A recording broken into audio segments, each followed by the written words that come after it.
The cafe fell silent as the muscular man towered over Michael and his 6-year-old daughter. "What kind of man can't even control his own kid?" the bully sneered, loud enough for everyone to hear.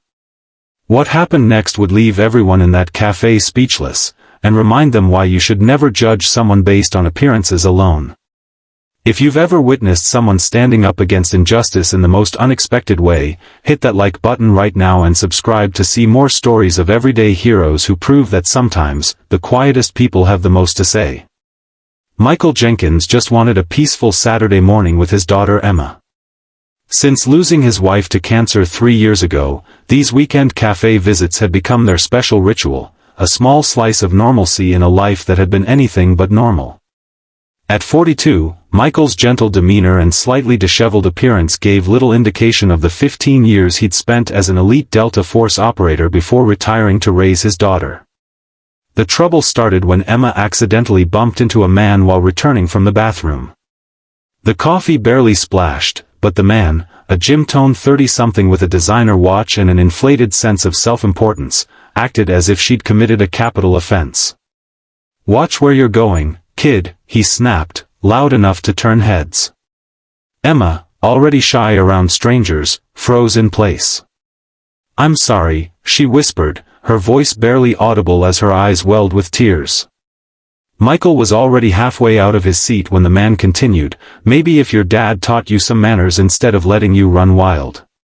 "She apologized," Michael said quietly, placing a protective hand on Emma's shoulder. "It was an accident." The bully, whose name they would later learn was Trevor, looked Michael up and down with contempt. Michael's faded jeans and simple button-up shirt were a stark contrast to Trevor's expensive athleisure wear. To someone like Trevor, appearances were everything, and he'd already decided Michael wasn't worth respecting. "Yeah, well, maybe you should focus more on parenting and less on whatever sad excuse for a life you've got going on," Trevor said with a smirk, glancing at his two friends who chuckled on cue. "Single dad, right? Let me guess, she left because you couldn't man up?" The cafe had gone completely silent now. Emma's small hand clutched her father's, tears streaming down her face. Something flickered in Michael's eyes, not anger, but a calm, focused intensity that would have terrified anyone who recognized it for what it was. "Emma, sweetheart," Michael said gently, "go sit at our table for a minute." "But Daddy." "It's okay, princess. Just 1 minute." As Emma reluctantly returned to their table, Trevor leaned in closer to Michael.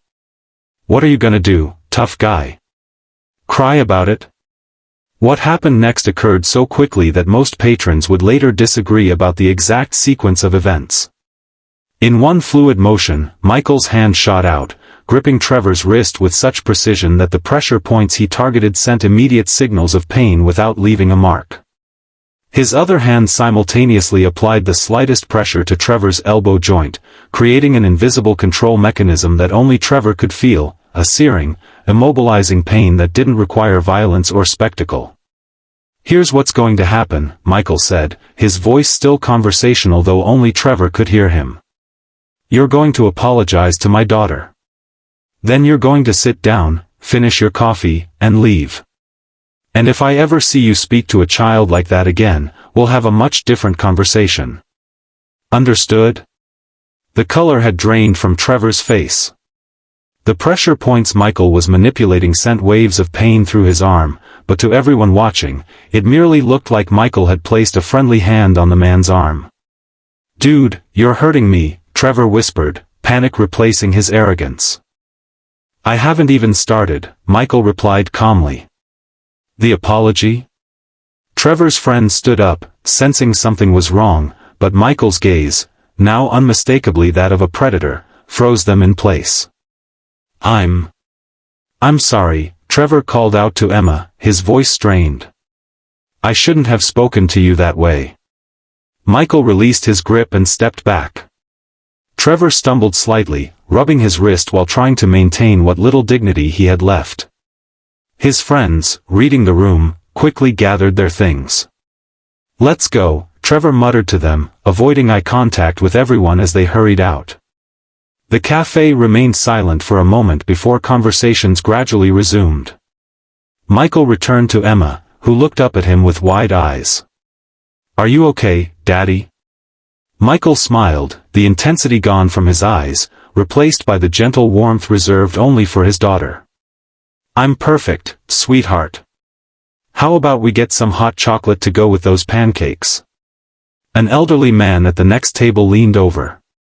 "Former military?" he asked quietly. Michael nodded slightly. "Something like that.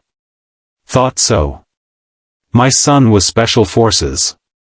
You all have that same look when the switch flips." The man smiled. "Your little girl's lucky to have you." Michael thanked him and turned his attention back to Emma, who was already describing in detail exactly how much whipped cream her hot chocolate should have. What no one in the cafe knew was that Michael's journey to this moment had been far more complex than a simple transition from soldier to civilian. After his wife Sarah's diagnosis, he'd requested a transfer to a training position. When the cancer progressed faster than expected, he'd resigned his commission entirely, determined to give his wife whatever time she had left without the constant separations his job demanded. The months after Sarah's death had been the darkest of Michael's life. The man who had navigated hostile territories across the globe found himself utterly lost in the simple act of raising a 4-year-old girl alone. There were nights he sat on the bathroom floor, door closed so Emma wouldn't hear him cry, wondering how he could possibly be what she needed. It was Emma herself who had saved him, with her resilience and her uncanny ability to find joy in small things, like Saturday morning pancakes at their local cafe. Michael had learned to rebuild his life around her needs, channeling the same discipline and focus that had made him an elite operator into becoming the father she deserved. The cafe owner, Maria, approached their table with 2 steaming mugs of hot chocolate, each topped with a mountain of whipped cream. "On the house," she said with a warm smile. "That man has been bothering customers for weeks. About time someone stood up to him." "I didn't do anything," Michael said. Maria raised an eyebrow. "Sometimes nothing looks like something to those who know what to look for."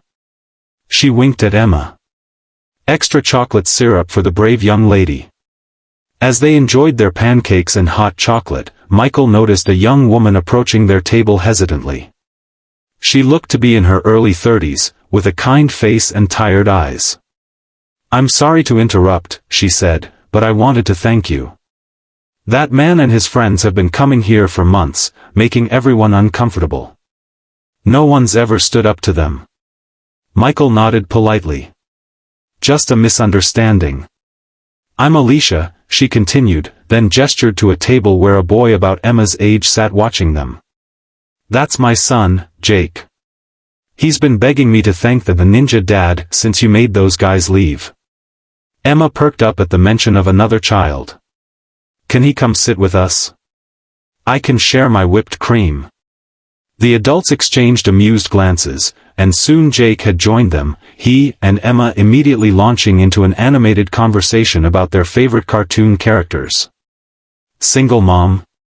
Michael asked quietly. Alicia nodded. 3 years now. Car accident. You? Cancer. 3 years ago too. A moment of understanding passed between them, the kind that only those who have walked similar paths can truly share. "Jake and I come here every Saturday too," Alicia said. "Usually around this time." Michael smiled. "What a coincidence. So do we." As the children chattered away, Michael felt something he hadn't experienced in a long time, the quiet possibility of connection. Not to replace what he'd lost, but to build something new alongside the life he'd created with Emma. The following Saturday, they arrived at the cafe to find Alicia and Jake already there, saving them seats. The Saturday after that, they decided to visit the zoo together after breakfast. By the 3rd month, their Saturday outings had become a cherished routine for both families. Trevor and his friends never returned to the cafe. Rumors circulated that he'd told people about a psycho ex-military guy who had nearly broken his arm, but since no one who witnessed the incident saw anything more than a quiet conversation, the stories were dismissed as exaggeration.